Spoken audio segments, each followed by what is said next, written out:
Let's imagine this for a second, okay? You spend millions of dollars on a luxury condo in downtown San Francisco. The place comes with private wine lockers, concierge service, floor-to-ceiling views of the bay. Everything seems perfect until one day you notice that your windows won't close quite right. Then the next day, your marble countertops don't feel all that level anymore. Next, the media gets wind of this whole situation. Your property value drops by several $1,000,000, and now there's some guy on YouTube talking about it. We're not talking about some hypothetical situation. We are talking about Millennium Tower, one of the most expensive residential buildings ever built in San Francisco. And if you haven't heard, the building is literally sinking into the ground. This $750 million skyscraper has been the source of controversy for years now. Homeowners in luxury San Francisco high-rise are furious this morning over their sinking investment, you could call it. Millennium Tower's own engineers suggested that sewage backups could be a byproduct of that high-rise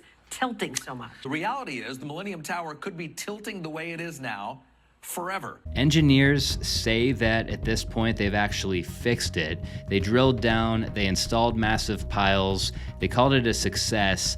But here's the thing, the fix, it may have made things worse because now lawsuits are back, the condos are selling at a loss, and some of the people who live here and own condos here are quietly panicking. Millennium Tower is making headlines again because even though it supposedly has stopped sinking and stopped leaning, the apartment values did not stop going down. Today I want to just reflect back on this entire story and figure out what the heck happened to this skyscraper. Was it bad engineering, bad luck, bad press, or is this just simply a case of what happens when you try to build a glass trophy on soft soil in earthquake country? All I know is that even if this place has in fact stopped sinking and it has stopped leaning, the story still seems to be unfolding and just almost getting even messier than you can imagine. This is the story of Millennium Tower, the luxury high-rise whose foundation and property values started to sink several years ago and never have fully recovered. Millennium Tower rose into the San Francisco skyline in 2008,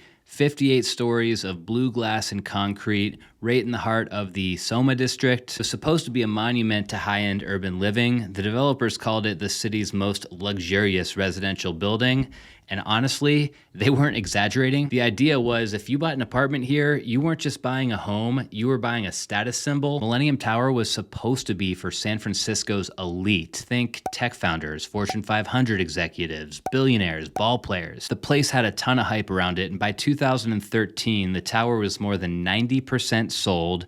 Prices at the time ranged from $1.6 million all the way up to over $10 million. And the craziest part is that this whole thing was going down during one of the sketchiest real estate markets of all time, the 2008 financial crisis. A very important piece of information here is what used to be on this property before Millennium Tower was built. This was a tough location for a skyscraper because the bedrock was over 200 feet below street level. So the tower actually was not built directly on the bedrock. Buyers, though, they didn't care about how the tower was built. Sales were happening, San Francisco's luxury market was booming, and it's hard to believe now, but the building's prestige was actually really growing. That is, until it started sinking. By 2015, everyone detected that something was definitely off. Residents started to notice cracks in their walls. They had doors that wouldn't close. Windows were sticking. Some people who lived here even said they had floors that felt like they were actually sloping. And this is when word got out that Millennium Tower had a serious problem. It was not only sinking into the ground, but it was also leaning while it sunk. Some thorough studies and investigations learned that at this time there were over 17 inches of vertical settlement and more than 14 inches of tilt to the northwest. And for comparison's sake here, the Leaning Tower of Pisa, it's got about a 4-degree tilt. The Millennium Tower situation wasn't quite that bad, I'll be honest. Its tilt was only around 1/4 of a degree or so, but for a brand new luxury building in the middle of a big city, any lean is too much. As media coverage exploded, engineers swarmed the site trying to come up with a fix. There's a bunch of finger pointing happening at this time. The developer said that it was normal settling.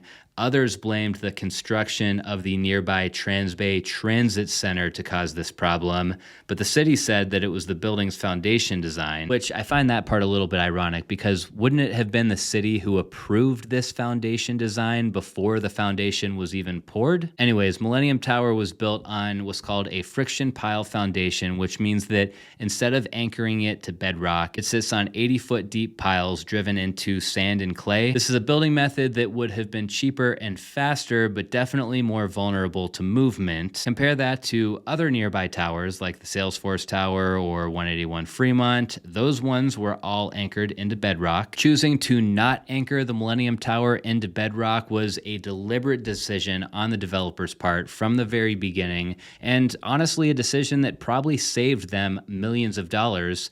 But it was a gamble. This gamble backfired in a big way. By 2016, homeowners were panicking, lawsuits began, some residents tried to sell but couldn't. Public confidence in the building almost completely collapsed. Fast forward to 2018, and different solutions started to get proposed here.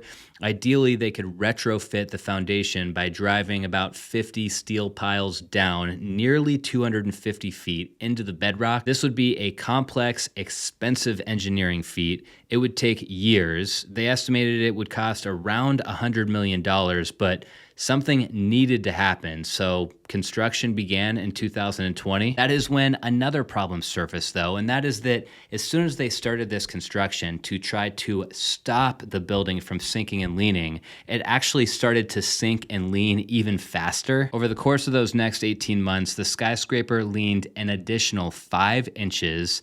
Engineers were forced to pause the work and then relook at and revise the plan. At this point, the goal was no longer to straighten the building, it was just to stop it from tilting further. They'd only put 18 piles into the ground instead of the estimated 52 they needed, but believe it or not, by 2023, this version of the fix was completed with officials declaring the entire operation as a success. Here's the thing that's interesting though, even though this operation was considered a success and maybe the lean and sink stopped, the building was still kind of sitting like this. Even though subtle, it was still tilting and leaning, and it's also still kind of sitting on some sketchy soil. The question became at this point, was the Millennium Tower actually saved after this $100 million fix? Over the next couple of years, more drama surrounded the tower. There was a time in 2024 when the condo HOA board said that they would fine owners $10,000 for keeping their windows open after several residents' windows literally popped out during high winds and went plunging down to the ground, causing a bunch of damage. The tower's reputation just took one blow after another, and I think everyone realized at this point that they could use money to stop the sinking situation, but saving the building's reputation was a lot more challenging. And that is exactly what the Millennium Tower continues to be up against today. As the Wall Street Journal put it, Millennium Tower stopped sinking, but the apartment values did not. And I'll show you guys just a very, very quick independent study that I did on Zillow. We'll look at a couple of units a year, okay? So starting with this one, recently sold for $649,000. But if we go down to the price history here to take a look at the last time that it sold, okay, so they got $649,000. This place has been on and off the market for years, but this owner paid $1,070,000 for this unit in 2013. Here's another one, slightly higher unit, 2 bedrooms, sold for $850,000. Similar story on the price history. It's been on and off the market a bunch, both for sale and for rent, but the last time this one sold was for $1.5 million in 2016. And then this 1,100 square foot unit just sold for $720,000. This owner, almost exactly 10 years ago, paid $1.5 million. I mean, you guys get the point. We're looking at 40 to 50% drops in property value during a phase of time where in most major markets, property values actually doubled. The thing is though, it's not just prices that are impacted here, it's demand. Clearly, new buyers are hesitant. Lenders, I'm sure, are being super cautious about lending on units in this building. The HOA dues in these units are crazy high. We're talking about over $4,000 per month for the units that are priced over $2 million. Not to mention insurance. I'd guess that most insurance companies wouldn't even touch this place. Because of this, there's still lawsuits that are happening to this day surrounding property value concerns and accuracy of disclosures about the building's structural problems. Where things go from here is not 100% clear. Like, if you read the reviews on this tower on Google or the comments section of a lot of these articles that we were looking at today, people are very critical of the tower, and a lot of the locals who live and work in the area are frustrated by the safety concerns and how bad this could potentially get if the tower continues to move more over time. There's all these articles that are painting a negative and nasty picture, but I'm going to end this video with this, okay? I know that there's always two sides to every story, and what I would love is to actually fly out to San Francisco and see this building in person, meet some of the actual owners and occupants of this building. So if any of you guys out there watching either live in the Millennium Tower or you know somebody who lives in the Millennium Tower, please get in touch with me. I'd love to come out and visit and learn a little bit more about what's happening there behind those walls. I'll see you guys next week.